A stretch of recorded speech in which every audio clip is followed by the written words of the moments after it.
ಓಂ ಶ್ರೀ ಗುರುಭ್ಯೋ ನಮಃ ಹರಿ ಓಂ. ನಮಸ್ಕಾರ ವೀಕ್ಷಕರೇ, welcome to with stars YouTube channel. ನಾನು ನಿಮ್ಮ ಆಸ್ಟ್ರೋ ನ್ಯೂಮರಾಲಜಿಸ್ಟ್ ರಾಧಶ್ರೀ. ಸೊ ಈ ಒಂದು ವಿಡಿಯೋದಲ್ಲಿ ನಾವು ಡಿಲೇ ಮ್ಯಾರೇಜ್ ಒಂದು, ಎರಡನೇದು ಮದುವೆಗೆ ಬರೀ ಗಣಕೂಟ ನೋಡೋದಕ್ಕಿಂತ ನೀವು ಯಾರನ್ನ ಮದುವೆ ಮಾಡ್ಕೋಬೇಕು ಅಂತ ಇದ್ದೀರಲ್ವಾ, ಅವ್ರ ಆರೋಗ್ಯದ ಪರಿಸ್ಥಿತಿನೂ ನೀವು ಕೇಳಬೇಕಾಗುತ್ತೆ. ಸೊ ಆಫ್ಟರ್ ಮ್ಯಾರೇಜು ಗ್ರಾಫ್ ಮೇಲೆ ಹೋಗುತ್ತಾ ಕೆಳಗಡೆ ಬರುತ್ತಾ, over all life graph. So marriage long term ಇರುತ್ತಾ ಇರಲ್ವಾ, ಬರೀ ಗಣಕೂಟ ಜಸ್ಟ್ ಮ್ಯಾರೇಜ್ ಹೇಳಿ ಅಂತ ಪ್ರಶ್ನೆ ದಯವಿಟ್ಟು ಕೇಳಬೇಡಿ. ಸೊ ಹಾಗಾಗಿ ಪ್ರತಿಯೊಂದನ್ನು ನಾವು ಗಮನ ಹರಿಸ್ಬೇಕಾಗತ್ತೆ. ಸೊ ಇಲ್ಲೊಂದು ಚಾರ್ಟ್ ನಿಮಗೆ ಎಕ್ಸಾಂಪಲ್ ಮುಖಾಂತರ ತೋರಿಸ್ತೀನಿ ಬನ್ನಿ. ಹಾಗೆ ಆಫ್ಟರ್ ಮ್ಯಾರೇಜ್ ಕೆಲವ್ರಿಗೆ, ಸೊ ಬಿಫೋರ್ ಮ್ಯಾರೇಜ್ ಅವ್ರಿಗೆ ಹೆಲ್ತ್ ಇಶ್ಯೂಸ್ ಏನು ಇರೋದಿಲ್ಲ ಚಾರ್ಟಲ್ಲಿ. ಆಫ್ಟರ್ ಮ್ಯಾರೇಜು ಅದು ಆಕ್ಟಿವೇಟ್ ಆಗ್ಬಿಡುತ್ತೆ ಸಡನ್ ಆಗಿ. ಸೊ ಯೂಶಲಿ ಕೆಲವ್ರು ಹೇಳ್ತಾ ಇರ್ತಾರಲ್ಲ, ಹಾಗಾಗಿ ನೆಕ್ಸ್ಟ್ ಏನು ಅಂತ ಹೇಳಿದ್ರೆ, ಬರೀ D1 ನೋಡಿ ಡಿಸೈಡ್ ಮಾಡಬೇಡಿ, D9 ಹೋಗಿ. ಯಾರ್ಯಾರು ಕುಂಡಲಿ ಮ್ಯಾಚ್ ಮೇಕಿಂಗ್ ನೋಡ್ತಾ ಇದ್ದೀರಾ ಅವರುಗಳಿಗೆ ಹೇಳ್ತಿದ್ದೀನಿ. ಎಸ್ಪೆಷಲಿ ಪೇರೆಂಟ್ಸ್, ಮಕ್ಕಳು ಏನಾದರೂ ಹೇಳಲಿಕ್ಕೆ ಹೋದ್ರೆ ಅವರು ಕೇಳೋದಿಲ್ಲ. ಕೆಲವೊಂದು ಪೇರೆಂಟ್ಸ್, ಕೆಲವರು ಮಾತ್ರ ಕೇಳ್ತೀರಾ. ಸೊ ಹಾಗಾಗಿ D1 ಚಾರ್ಟ್ ಇದು. ಸೊ D9 ನಾನು ಆದಮೇಲೆ ಬರಿತೀನಿ ಇಲ್ಲಿ. ದಯವಿಟ್ಟು ಮ್ಯಾರೇಜ್ ತುಂಬಾನೇ ಇಂಪಾರ್ಟೆಂಟ್ ಸಬ್ಜೆಕ್ಟ್ ಅಂತ ಆದರೂ ತಗೊಳ್ಳಿ ಲೈಫಲ್ಲಿ. ಸೊ ಕೆಲವರಿಗೆ ಡ್ಯುಯಲ್ ಮ್ಯಾರೇಜ್ ಇರುತ್ತೆ, ಅದನ್ನ ಅಕ್ಸೆಪ್ಟ್ ಮಾಡ್ಕೊಳ್ಳೇಬೇಕಾಗುತ್ತೆ. ಇನ್ನು ಕೆಲವರಿಗೆ ಡ್ಯುಯಲ್ ಅವಶ್ಯಕತೆ ಇರೋದಿಲ್ಲ. ಸೊ ಇದರಲ್ಲೇನೆ ಜಸ್ಟ್ ಆ ದಶಾಭುಕ್ತಿ ಯಾವುದೋ ಮುಗಿಯೋವರೆಗೂ ಮೂವ್ ಆಗಬೇಕಾಗುತ್ತೆ. ಬರೀ D1 ನೋಡಿ ಡಿಸಿಷನ್ನ ತಗೋಬೇಡಿ, D9 ಹೋಗಿ. ಸೊ ಇಲ್ಲಿ ನೋಡಿ, ಇದು ಗರ್ಲ್ ಚಾರ್ಟ್. ಓಕೆ, ಸೊ ಈ ಚಾರ್ಟ್ನ ನೋಡೋಣ ಬನ್ನಿ. ಕರ್ಕಾಟಕ ಲಗ್ನ, ಲಗ್ನ 8 ಡಿಗ್ರಿ ಇದೆ, ಪುಷ್ಯ ನಕ್ಷತ್ರದಲ್ಲಿದೆ. ಸೊ ರಾಹು ಸೆಕೆಂಡ್ ಹೌಸಲ್ಲಿದೆ. ಆಬ್ವಿಯಸ್ಲಿ ಕೇತು ಇರುತ್ತಲ್ವ. ಇವ್ರಿಗೆ ಅಷ್ಟಮದಲ್ಲಿ 5 ಗ್ರಹಗಳಿದೆ. ಅದಕ್ಕೂ ಮೊದಲು ರಾಶಿಗೆ ಬರೋಣ. ಸ್ವಾತಿ ನಕ್ಷತ್ರ, ಸೊ 2ನೇ ಪಾದ, ತುಲಾ ರಾಶಿ. ಶುಕ್ರ 6ನೇ ಮನೇಲಿ ಕೂತಿದ್ದಾರೆ ಇವ್ರಿಗೆ, ಧನುರ್ ಮನೇಲಿ. ಹಾಗೆ ಶನಿ 9ನೇ ಮನೇಲಿ ಕೂತಿದ್ದಾರೆ. ಸೊ ಇಲ್ಲಿ 4 ಗ್ರಹಗಳಿದೆ. ಇಲ್ಲಿ ಸ್ಪೇಸ್ ಸಾಕಾಗಿಲ್ಲ ಅಂದ್ರೆ ಹೊರಗಡೆ ಬರ್ದಿರ್ತೀನಿ ನೋಡಿ. ಸೂರ್ಯ, ಕುಜ, ಕೇತು, ಗುರು ಮತ್ತೆ ಬುಧ. ಸ್ವಲ್ಪ ಹೊರಗಡೆ ಬರಿತೀನಿ, ಗುರು ಮತ್ತೆ ಬುಧ. ಬುಧ ಜಸ್ಟ್ 0 ಡಿಗ್ರಿ ಇದ್ದಾರೆ. ಬುಧ ಮತ್ತೆ ಗುರು ಕಂಬಷನ್ ಆಗಿದೆ. ಓಕೆ, ಅದಕ್ಕೆ ಇದನ್ನ ಹೊರಗಡೆ ಬರಿತೀನಿ. ಸೊ ಫಸ್ಟ್ ಆಫ್ ಆಲ್ ಏನಪ್ಪಾ ಅಂತ ಹೇಳಿದ್ರೆ, ಕೆಲವೊಂದು ಚಾರ್ಟ್ಗಳಲ್ಲಿ ಕೇತು ಪ್ರಭಾವ ಅಥವಾ ರಾಹು ಪ್ರಭಾವ ಹೆವಿ ಇರುತ್ತೆ. ಸೊ ಮದ್ವೆಗೆ ಬರೀ ಸಪ್ತಮ ನೋಡಿ ಡಿಸೈಡ್ ಮಾಡಬೇಡಿ. ಯಾರು ಅಸ್ಟ್ರಾಲಜರ್ಸ್ ಇದ್ದೀರಾ ನೀವು ಕೂಡ ಬರೀ D1 ಚಾರ್ಟ್ ನೋಡಿ ಇದು ನೆಗೆಟಿವ್ ಅಂತ ದಯವಿಟ್ಟು ಹೇಳಬೇಡಿ, D9 ಹೋಗಿ. ಹಾಗೆ ಅಷ್ಟಮದಲ್ಲಿ ತುಂಬಾ ಗ್ರಹಗಳಿದ್ದಾಗ ಜಾತಕನಿಗೆ ಆರೋಗ್ಯದ ಸಮಸ್ಯೆ ಇರುತ್ತೆ, ಯಾವಾಗ ಆ ಮನೆಯ ದಶ ನಡೆದಾಗ. ಬಟ್ ಈಕೆಗೆ ಈಗ ಗುರುದಶ ಮುಗಿದು ಶನಿ ದಶ ಸ್ಟಾರ್ಟ್ ಆಗಿದೆ, ಆಲ್ರೆಡಿ 1 ಮಂತ್ ಬ್ಯಾಕ್ ಸ್ಟಾರ್ಟ್ ಆಗಿದೆ. So 1998, so born 1998. ಯಾಕೆ ಪೂರ್ತಿ ಕೊಡ್ತಾ ಇಲ್ಲ ಅಂತ ಹೇಳಿದ್ರೆ, ಸೊ ಇದು ಗರ್ಲ್ ಚಾರ್ಟ್ ಆಗಿರೋದ್ರಿಂದ, ಅಂದ್ರೆ ಬಾಯ್ ಆದ್ರೆ ಕೊಡ್ತೀರಾ ಅಂತ ಕೇಳಬೇಡಿ. ಸೊ ಹಾಗಾಗಿ ಲಗ್ನದಿಂದ, ಲಗ್ನಾಧಿಪತಿ ಎಲ್ಲಿ ಕೂತಿದ್ದಾರೆ, 4ನೇ ಮನೆಯಲ್ಲಿ ಕೂತಿದ್ದಾರೆ ತುಲಾ ರಾಶಿಯಲ್ಲಿ. ಆ ಮನೆ ಅಧಿಪತಿ ಹೋಗಿ 6ನೇ ಮನೆಯಲ್ಲಿ. ಕೆಲವೊಂದು ಮಕ್ಕಳಿಗೆ ಹುಟ್ಟಿದಾಗ್ಲಿಂದನೇ ಕಾಯಿಲೆಗಳಿರುತ್ತೆ, ಅದು ಆ ಏಜ್ ಬಂದಾಗ ಆಕ್ಟಿವೇಶನ್ ಆಗ್ತಾ ಹೋಗುತ್ತೆ. ಸೊ ಇವ್ರಿಗೂ ಕೂಡ ಈಗ 29ನೇ ವಯಸ್ಸು ನಡೀತಾ ಇದೆ ಪ್ರೆಸೆಂಟ್, ಇನ್ನು ಮದ್ವೆ ಆಗಿಲ್ಲ. ಸೊ ಈ ಜಾತಕಕ್ಕೆ ನೀವು ಕದಲಿ ವಿವಾಹ, ಬಾಳೆ ಮರದ ಜೊತೆ ವಿವಾಹ, ಎಕ್ಕದ ಗಿಡದ ಜೊತೆ ವಿವಾಹ, ಹಸುವಿನ ಜೊತೆ ವಿವಾಹ, ಏನೇ ವಿವಾಹ ಮಾಡಿದ್ರು ಆ ಏಜ್ ಬರೋವರೆಗೂ ಮದ್ವೆ ಆಗಲ್ಲ. First point. 2ನೇ ಪಾಯಿಂಟ್, ಬರೀ ಮ್ಯಾರೇಜ್ ನೋಡ್ದೆ ಹೆಲ್ತ್ ಕೂಡ ನೋಡಿ.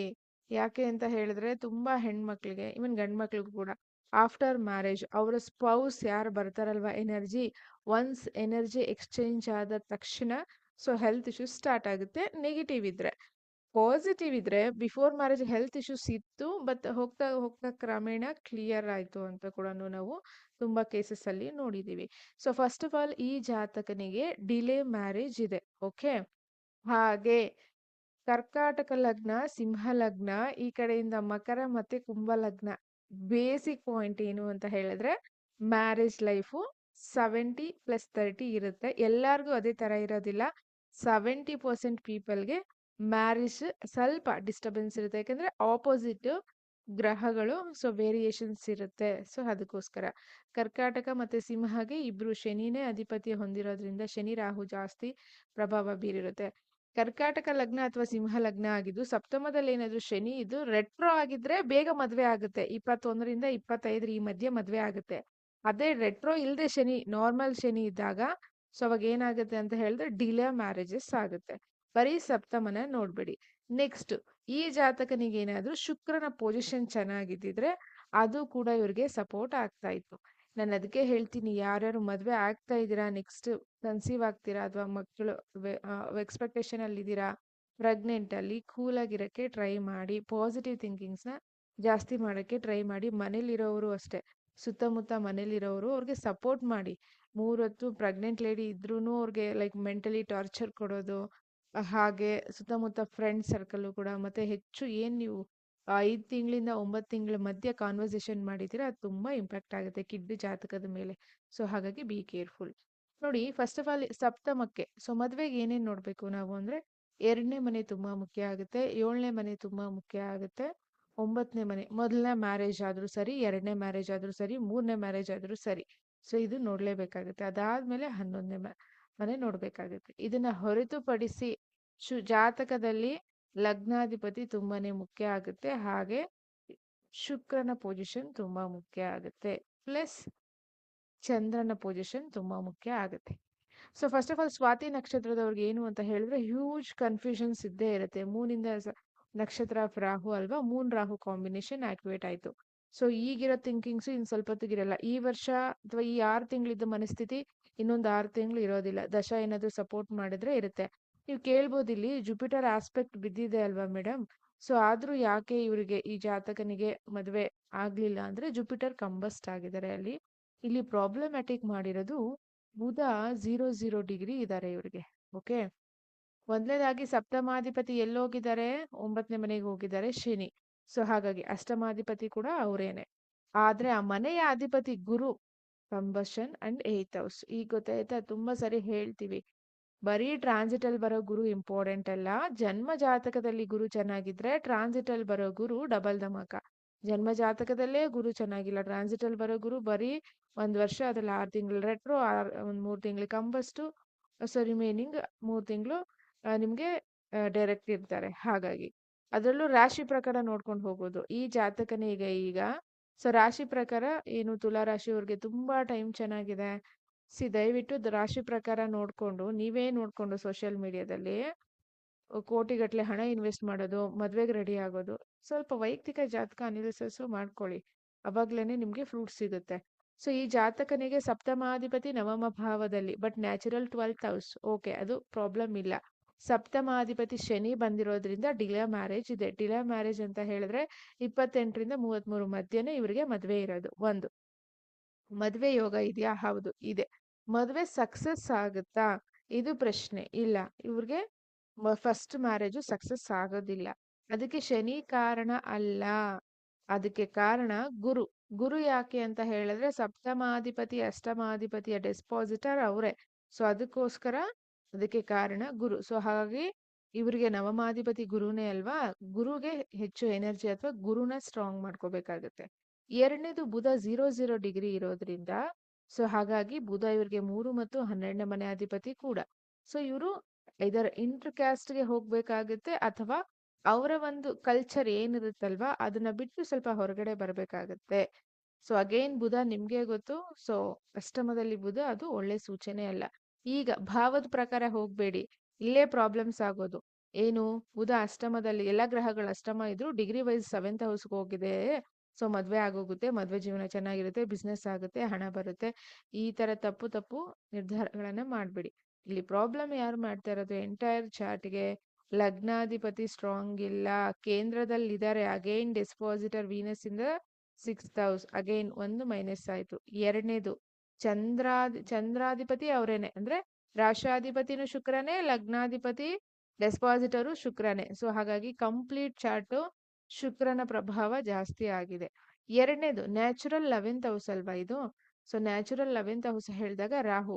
ಈ ಚಾರ್ಟ್ಗೆ ಕಂಪ್ಲೀಟ್ ಇಲ್ಲಿ ಮೂನ್ ರಾಹು ಕಂಪ್ಲೀಟ್ ರಾಹು ಕೇತುಗಳು ಆಕ್ಸಿಸ್ ಅಲ್ಲಿ ಇರೋದ್ರಿಂದ entire chart karmics, huge karmics from the father family, ಈಕೆಯ ಫಾದರ್ ಫ್ಯಾಮಿಲಿ. ಸೊ ಹಾಗಾಗಿ ಮದ್ವೆ ಆಗುತ್ತೆ ಇವ್ರಿಗೆ ಅಟ್ ದ ಏಜ್ ಆಫ್ 31 ಆಗುತ್ತೆ. ಅಲ್ಲಿವರೆಗೂ ಕಾಯೋ ಪೇಷನ್ಸ್ ಇಲ್ಲದೆ ಇರೋವಾಗ 21, 22 ಇಲ್ಲೆಲ್ಲಾದ್ರೂ ಟ್ರಾನ್ಸಿಟ್ ಗುರು ಬಂದಿರ್ತಾರಲ್ವಾ, ಅವಾಗ ಮದ್ವೆ ಮಾಡ್ತಾರೆ, ಅದು ಡಿವೋರ್ಸ್ಗೆ ಹೋಗುತ್ತೆ. ಸೊ ಹಾಗಾಗಿ ಈಗ ನವಾಂಶ ನೋಡೋಣ. ಅದಕ್ಕೂ ಮೊದಲು ಇಲ್ಲೊಂದು ಕೆಲವೊಂದು ಕಾಂಬಿನೇಷನ್ಸ್ ಇದೆ ನೋಡಿ. ಈಗ ಜಾತಕ ಚೆನ್ನಾಗಿಲ್ಲ ಅಂದ್ರೂ ಪರವಾಗಿಲ್ಲ, ಚೆನ್ನಾಗಿಲ್ಲ ಮೀನ್ಸ್ ಸ್ವಲ್ಪ ನೆಗೆಟಿವ್ ಕಾಂಬಿನೇಷನ್ಸ್ ಇದ್ರೂ ಪರವಾಗಿಲ್ಲ, ನೀವುಗಳೇ ತಿದ್ಕೋಬೇಕಾಗುತ್ತೆ. ಸೊ ಈ ಜನರೇಷನ್ ಅಲ್ಲಿ ಹೇಗೆ, ಇಲ್ಲೇನಾದ್ರೂ ಚಂದ್ರ ವಿಶಾಖ ನಕ್ಷತ್ರದಲ್ಲಿ ಕೂತಿದ್ರೆ ಅದು ಡೆಫಿನೆಟ್ ಆಗಿ ಟ್ರಾನ್ಸ್ಫಾರ್ಮೇಶನ್ ಮಾಡ್ಕೋತಾ ಇದ್ರು. ಬಟ್ ರಾಹು ನಕ್ಷತ್ರದಲ್ಲಿ ಕೂತಿರೋದ್ರಿಂದ ಸೊ ಒಬ್ರು ಸಪೋರ್ಟ್ ಅಥವಾ ಒಂದು ಗೈಡೆನ್ಸ್ ಇವ್ರಿಗೆ ಯಾವಾಗ್ಲೂ ಅವಶ್ಯಕತೆ ಇರುತ್ತೆ. ಅದು ತಾಯಿ ಆಗಿರಬಹುದು ಅಥವಾ ತಂದೆ ಆಗಿರಬಹುದು. ಸೊ ಹಾಗಾಗಿ ಇಲ್ಲಿ ತಂದೆ ಸಪೋರ್ಟ್ ಅಂತೂ ಇಲ್ಲ ಅಂತ ಕ್ಲಿಯರ್ ಆಗಿ ತೋರಿಸ್ತಾ ಇದೆ ಚಾರ್ಟ್ ಅಲ್ಲಿ. ತಾಯಿ ಸಪೋರ್ಟ್ ಕೂಡ ನೆಗೆಟಿವ್ ವೇನಲ್ಲಿ ಇದೆ, ಪಾಸಿಟಿವ್ ವೇನಲ್ಲಿ ಇಲ್ಲ ಅಂತ ಕೂಡ ತೋರಿಸ್ತಾ ಇದೆ. ಮೇ ಬಿ ಅವ್ರಿಗೂ ಕೂಡ ಹೆಲ್ತ್ ಇಶ್ಯೂಸ್ ತೋರಿಸ್ತಾ ಇದೆ. ಸೊ ಇಲ್ಲಿ ನೋಡಿ, ಯೂಶಲಿ ಏನ್ ಹೇಳ್ತೀವಿ, ಮಾರ್ಸ್ ಇಸ್ ದ ಕಾರಕ ಫಾರ್ ಹಸ್ಬೆಂಡ್. ಓಕೆ, ವೇದಿಕಲ್ ಆದ್ರೂ ತಗೊಳ್ಳಿ, ಕೆಪಿನಲ್ಲಾದ್ರೂ ತಗೊಳ್ಳಿ, ನಾಡಿನಲ್ಲಾದ್ರೂ ತಗೊಳ್ಳಿ. ಕೆಲವೊಮ್ಮೆ ಗುರು ಕೂಡ ತಗೋತಾರೆ. ಬಟ್ ದೇಹ ಕಾರಕ, ಬಾಡಿಗೆ ಕಾರಕ ಯಾರು, ಕುಜ ಅಲ್ವಾ. ಸೊ ಮಾರ್ಸ್ ನ ತಗೋಬೇಕಾಗುತ್ತೆ. ಯಾರ ಜಾತಕದಲ್ಲಿ ಕುಜ ಕೇತು ಕಾಂಬಿನೇಷನ್ಸ್ ಇರುತ್ತೋ ಅದು ಏನಾಗುತ್ತೆ ಅಂತ ಹೇಳಿದ್ರೆ, break in the relationships, break in the partnerships, ಅಥವಾ ಇದು ಅಷ್ಟಮದಲ್ಲಿ ಇರೋದ್ರಿಂದ ಕೋಲ್ಡ್ ವಾರ್ ಎಕ್ಸ್ಪ್ರೆಸ್ ಮಾಡ್ಲಿಕ್ಕೆ ಆಗೋದಿಲ್ಲ, ಇದು ನಿಮ್ಮ ಆಪೋಸಿಟ್ ಪಾರ್ಟ್ನರ್ ಜೊತೆ. ಬಟ್ ಇಲ್ಲಿ ಪ್ರಾಬ್ಲಮ್ ಏನು ಅಂತ ಹೇಳಿದ್ರೆ, ಗುರು ಕೂಡ ಸಪೋರ್ಟ್ ಮಾಡ್ತಾ ಇಲ್ಲ, ಕಂಬಸ್ಟ್ ಆಗಿದ್ದಾರೆ, ಅದ್ರ ಜೊತೆಗೆ ಬುಧ. ಸೊ ಇಲ್ಲಿ ಅಷ್ಟಮದಲ್ಲಿ 5 ಗ್ರಹಗಳಿರೋದು ತೊಂದರೆ ಇಲ್ಲ, ಆ ಪ್ರಭಾವ ಕಂಪ್ಲೀಟ್ ಬ್ಲಾಕೇಜಸ್ ಇದೆ. ಈ ಬ್ಲಾಕೇಜಸ್ ಕ್ಲಿಯರ್ ಆಗಕ್ಕೆ ಟೈಮ್ ಹಿಡಿಯುತ್ತೆ, ಪ್ರೀವಿಯಸ್ ಕಾರ್ಮಿಕ್ ಇರುತ್ತಲ್ವಾ ಅದಕ್ಕೋಸ್ಕರ. ಆದ್ರೆ ಇವ್ರಿಗೆ ಲೇಟ್ ಆಗಿ ಮ್ಯಾರೇಜ್ ಆದ್ರೆ ತುಂಬಾ ಚೆನ್ನಾಗಿ ಕ್ಲಿಕ್ ಆಗ್ತಾರೆ. ಹೇಗೆ ಈಗ ಹೇಳ್ತೀರಾ ಅಂತ ಹೇಳಿದ್ರೆ, ನವಾಂಶ ತುಂಬಾ ಚೆನ್ನಾಗಿದೆ.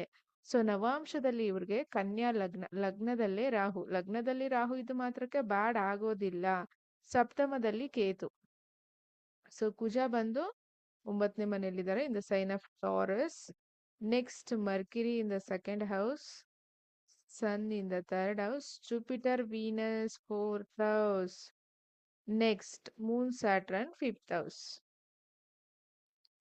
ಕೇತು ಆಲ್ರೆಡಿ ತಗೊಂಡಿದೀವಿ. ಸೊ ನವಾಂಶ ಲಗ್ನಾಧಿಪತಿ ಒಳ್ಳೆ ಪ್ಲೇಸ್ ಅಲ್ಲಿ ಕೂತಿದ್ದಾರೆ, ಅಗೇನ್ ಡೆಸ್ಪಾಸಿಟರ್ ಕೂಡ ಒಳ್ಳೆ ಪ್ಲೇಸ್ ಅಲ್ಲಿ ಕೂತಿದ್ದಾರೆ. ಅದರ ಅರ್ಥ ಈಕೆ ಯಾರನ್ನ ಮದ್ವೆ ಆಗ್ತಾರೋ, ಸೊ ಪ್ರಾಪರ್ಟಿ, ಇನ್ಲಾಸ್ ಪ್ರಾಪರ್ಟಿ ಅಥವಾ ಸ್ಪೌಸ್ ಪ್ರಾಪರ್ಟಿ, ಹ್ಯೂಜ್ ಪ್ರಾಪರ್ಟಿ ಇರುತ್ತೆ ಇವ್ರಿಗೆ. ಇವ್ರು ಯಾರನ್ನ ಮದ್ವೆ ಆಗ್ತಾರಲ್ವಾ ಹಾಗೆ. ಬಟ್ ಇವ್ರು ಒಂದು ಒಳ್ಳೆ ವಿಚಾರ ಏನು ಅಂದ್ರೆ, 29 ಆದ್ರೂ ಮದ್ವೆ ಆಗದೆ ಇರೋದೆ, ಅದೇ ಒಂದು ಒಳ್ಳೆ ವಿಚಾರನೆ. 30+ಗೆ ಮದ್ವೆ ಆದಾಗ, ಸೊ ಆಲ್ರೆಡಿ ಹ್ಯೂಜ್ ಮೆಚುರಿಟಿ ಇರೋದ್ರಿಂದ ಖಂಡಿತವಾಗ್ಲೂ ನವಾಂಶ ಫೇವರಬಲ್ ಇರೋದ್ರಿಂದ ನವಾಂಶದಲ್ಲಿ ಗುರು ಚೆನ್ನಾಗಿದ್ದಾರೆ. D1 ಅಲ್ಲಿ ರೆಟ್ರೋ, D1 ಅಲ್ಲಿ ಕಂಬಸ್ಟ್ ಆದ್ರೆ ನವಾಂಶದಲ್ಲೂ ಹಾಗೆ ಇರುತ್ತೆ. 9 ಪಾರ್ಟ್ಸ್ ಹೋಗಿರುತ್ತಲ್ಲ, ಅಲ್ಲಿ ಬೇರೆ ಚೇಂಜ್ ಆಗೋದಿಲ್ಲ, ಕನ್ಫ್ಯೂಸ್ ಮಾಡ್ಕೋಬೇಡಿ. ಸೊ ಹಾಗಾಗಿ ಅಗೇನ್, ಸೊ ಇವ್ರಿಗೆ ಸಪ್ತಮಾಧಿಪತಿ ಪುನಃ ಯಾರು ಬಂದಿದ್ದಾರೆ, ಇಲ್ಲಿ ಗುರುನೇ ಬಂದಿದ್ದಾರೆ ಈ ಚಾರ್ಟ್ ಅಲ್ಲಿ. ಅಲ್ಲಿ ಸಪ್ತಮಾಧಿಪತಿ ಡೆಸ್ಪಾಸಿಟರ್ ಎಲ್ಲಿ, D1 ಅಲ್ಲಿ. D9 ಅಲ್ಲಿ ಸಪ್ತಮಾಧಿಪತಿ ಗುರುನೇ ಆಗಿದ್ದಾರೆ. ಬಟ್ ಈ ಬಾರಿ ಏನಾಗಿದೆ, ಶುಕ್ರ ವರ್ಗೋತ್ತಮ ಅಂದ್ರೆ ಹ್ಯೂಜ್ ಪವರ್ಫುಲ್ ಜಾಸ್ತಿ ಇದೆ. ಬಿಫೋರ್ ಮ್ಯಾರೇಜ್ ತುಂಬಾ ಟಫ್ ಇರುತ್ತೆ ಲೈಫು. ಮೇ ಬಿ ಹಣಕಾಸಿನ ವಿಚಾರವಾಗಿರಬಹುದು, ಲಕ್ಸುರಿ ವಿಚಾರವಾಗಿರಬಹುದು, ಕಂಫರ್ಟಬಲ್ ವಿಚಾರವಾಗಿರಬಹುದು. ಒಂದೇ ಸರಿ ಲೈಫ್ 180 ಡಿಗ್ರಿ ಟ್ರಾನ್ಸ್ಫಾರ್ಮೇಶನ್ ಆಗುತ್ತೆ ನೋಡಿ ಇವ್ರದ್ದು. ಇವರು 31ಗೆ ಮ್ಯಾರೇಜ್ ಆದ್ರೆ, ಸೊ ಖಂಡಿತವಾಗ್ಲೂ ಸಪ್ತಮದಲ್ಲಿ ಕೇತು ಏನು ಮಾಡೋದಿಲ್ಲ, ತಲೆ ಕೆಡ್ಸ್ಕೋಬೇಡಿ. ಅದು ವಾಟರ್ ಸೈನ್ ಕೇತು, ಈಕೆ ಫುಲ್ ಸ್ಪಿರಿಚುಯಾಲಿಟಿ ಕಡೆ ಹೋಗ್ತಾರೆ ಅಥವಾ ಅದರ್ ಕ್ಯಾಸ್ಟ್ ಆಗಿರ್ತಾರೆ. ಬಟ್ ಸಪ್ತಮಾಧಿಪತಿ ಯಾರ ಜೊತೆ ಕೂತಿದ್ದಾರೆ, ಶುಕ್ರನ ಜೊತೆ. ಶುಕ್ರ ಈ ಜಾತಕದ ನವಾಂಶದಲ್ಲಿ 2 ಮತ್ತೆ 9ನೇ ಮನೆ ಅಧಿಪತಿ. ಈ ಹುಡುಗಿ ಮದ್ವೆ ಆದ ತಕ್ಷಣ ಫೈನಾನ್ಸ್ ಗ್ರೋತ್ ಆಗುತ್ತೆ, ಪ್ರಾಪರ್ಟಿ ಇನ್ಕ್ರೀಸ್ ಆಗುತ್ತೆ. ಈಕೆಗೆ ಆ ಪ್ರಾಪರ್ಟಿ D1 ಅಲ್ಲಿ ಎಲ್ಲಿಂದ ಬರ್ತಾ ಇದೆ, spouse family, 8th house, in laws. So sudden gain, ಇವ್ರನ್ನ ಯಾರು ಮದ್ವೆ ಆಗ್ತಾರಲ್ಲ ಅವ್ರಿಗೆ. ಆದ್ರೆ ಟ್ವಿಸ್ಟ್ ಏನಪ್ಪಾ ಅಂತ ಹೇಳಿದ್ರೆ, ಈ ಹುಡುಗಿನ ಯಾರೇ ಮದ್ವೆ ಆಗ್ಲಿ, ಕುಂಭ ಲಗ್ನ ಮತ್ತೆ ಧನುರ್ ಲಗ್ನದವರು ಮದ್ವೆ ಆಗೋ ಹಾಗಿಲ್ಲ ಈ ಚಾರ್ಟ್ಗೆ.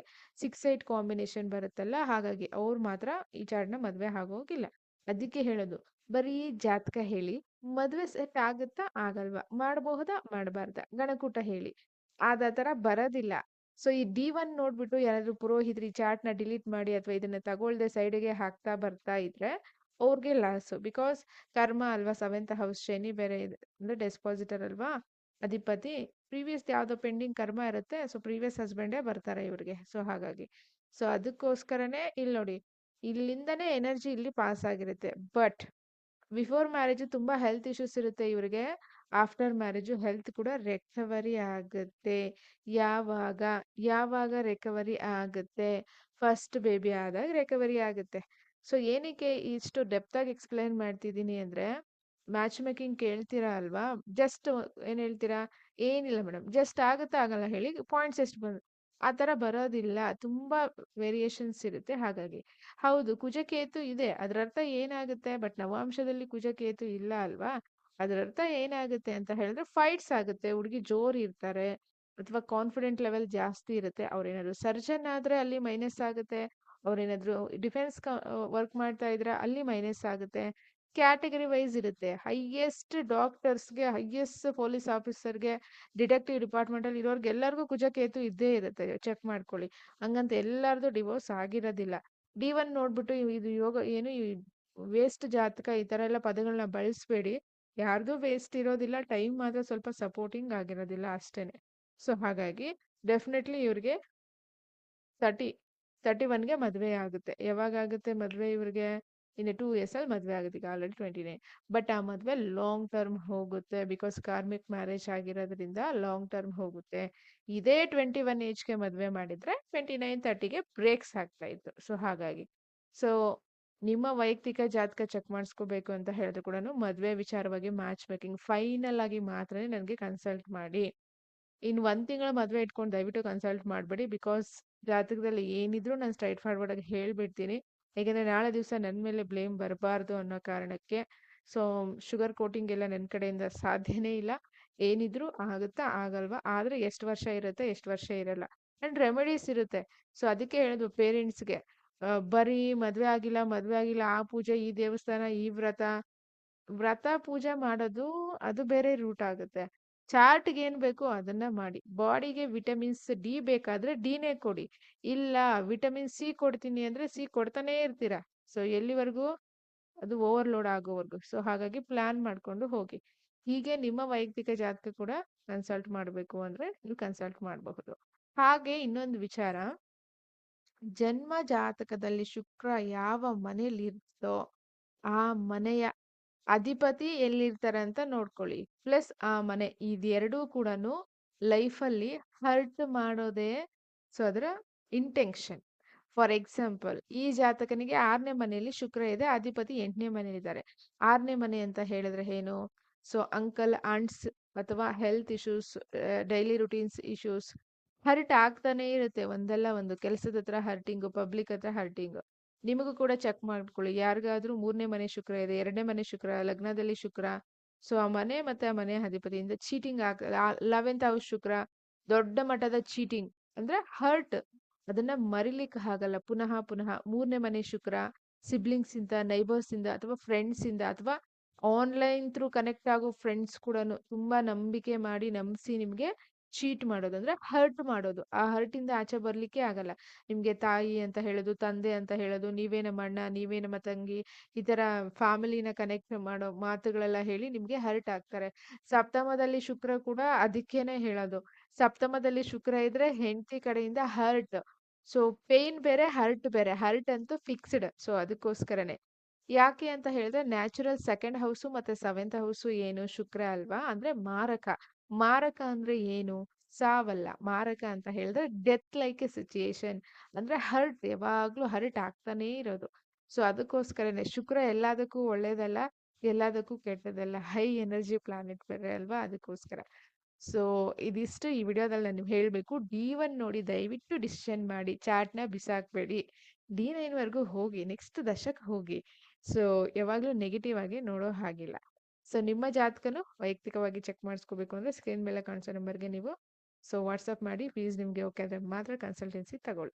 So thank you so much ಇಲ್ಲಿ ತನಕ ವಿಡಿಯೋ ನೋಡಿದ್ದಕ್ಕೆ. ನಮಸ್ಕಾರಗಳು, ಧನ್ಯವಾದಗಳು.